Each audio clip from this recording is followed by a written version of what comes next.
What's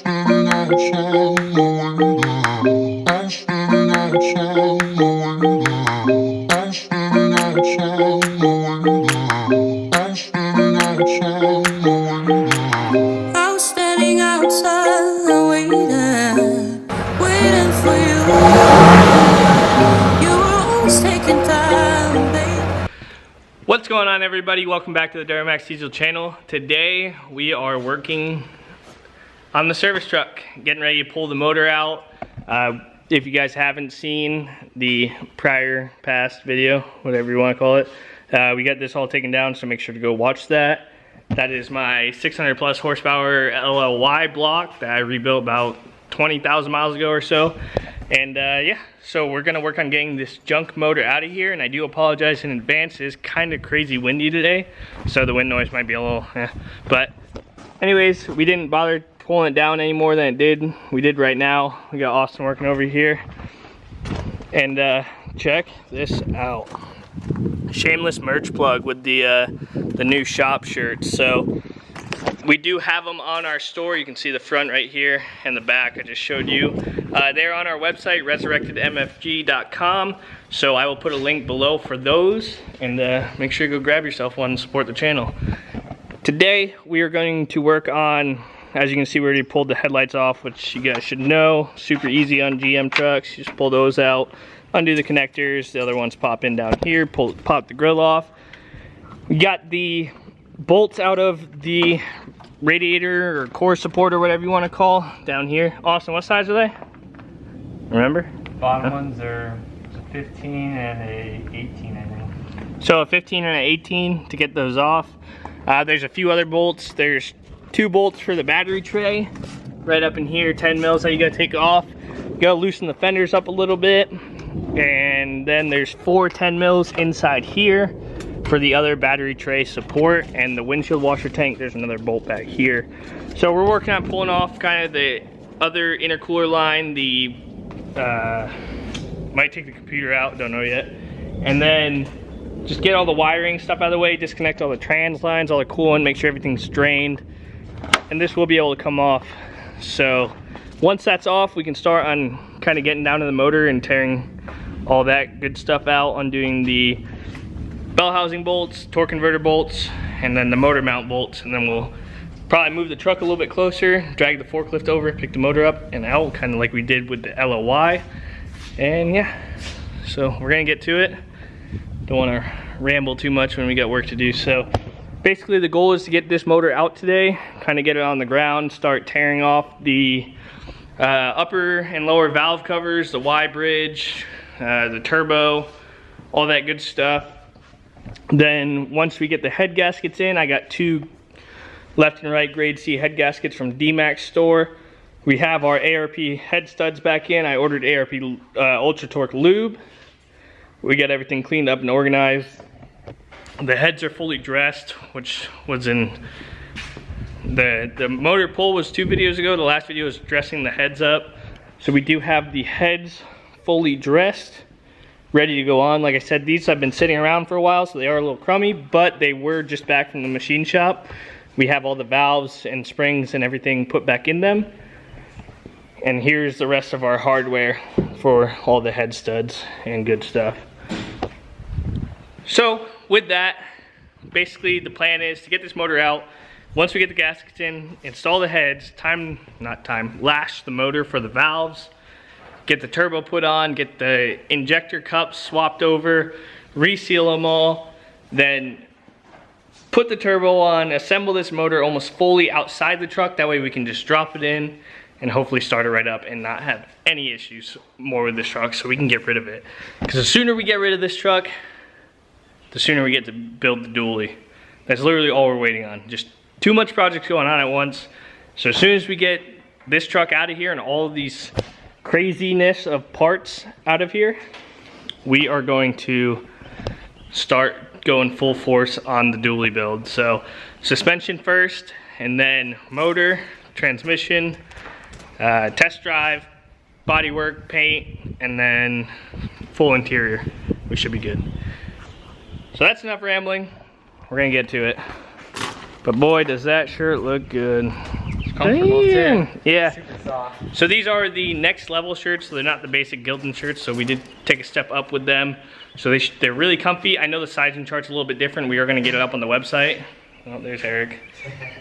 And yeah, so if you do go grab one, just kind of look at the next level shirt chart if it's not on the website yet, and just kind of, they fit good. This is a large. I normally wear a large. They are a little bit longer sleeves, way comfier than normal shirts. So definitely go check it out, and yeah, we'll have some more soon. Let's get to it. Well, we got the front clip removed. I think I've covered it like 4 times, but it's a bolt up here in the fender. There's the 10 mils in there. You can take them off, and then we loosened all the fender bolts a little bit, so we have a little bit of play in it without bending it or anything. So you can clear it past here and get it out of there. So just kind of move them out of the way a little bit, slide them off. We got it sitting over there. So now we are working on taking off most of the wiring harness, like the main harness stuff, just to get it out of the way for right now. And then disconnecting all the grounds.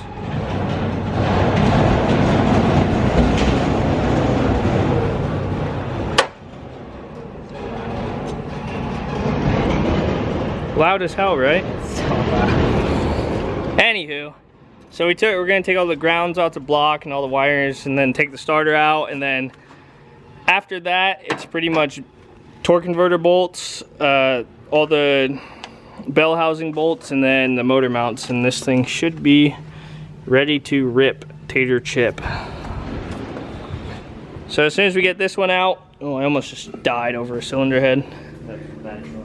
I know, it's a junk one. If that one killed me, I would have been really mad. But yeah, this thing's pretty much ready to go, like I said.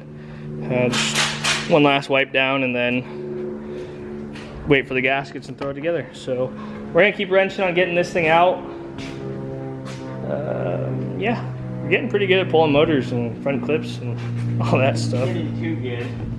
Yeah, a little bit too good, but I'd rather be good at it when I need it than to not know what I'm doing and mess someone else's truck up. All right, so I know there's a lot of options out there to get fuel line disconnects, but I tell you, these plastic ones right here, this little set, I think I got it from Napa or maybe even Harbor Freight or something.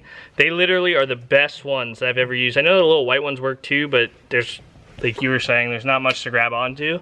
So use these things, and literally, you don't even have to fight with these things here. We'll do it on video here just to, and I'll do it one-handed just so you can see.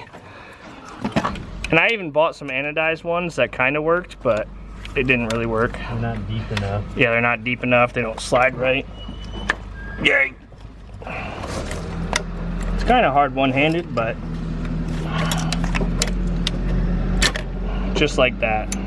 If you're able to do this one-handed, you know these things work, because these things, fuel lines are literally the biggest pain in the butt ever. So I suggest you get some of these. They will save your day. So it doesn't look like much has changed, but we did get the starter out, which is 2 15 mils. You can kind of come with a long extension through here.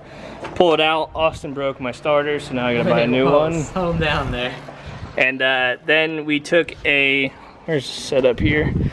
This little setup, we got a long flex head ratchet, 15 and a short extension. And you can rotate the motor from the front, 36 mil 12-point bolt. Rotate it over, get your torque converter bolts out. You can just use that ratchet, and we use the electric ratchet to finish them off.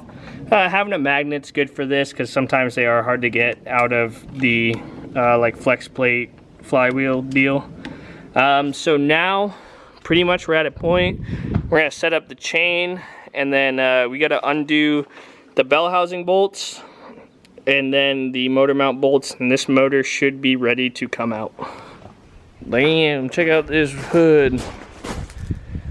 Well, we put the hood in service position, that way we can get the forks over the hood, pull the motor up and out this way, clear the garage, somehow move the truck, finagle it without destroying this. We should be all right. So we took the bell housing bolts out, torque converter bolts out. Everything should be undone. We got the chain on, and now basically we just get it set up, ready to pull out. Hopefully we got a ratchet strap around the the frame holding up the transmission so it doesn't slam to the ground. And yeah, should be pretty much ready to pull. The last thing we have to get out is the 2 bolts for the motor mounts, which I believe are like an 18 mil or something. Once you zip those out, you can lift the motor out of the truck.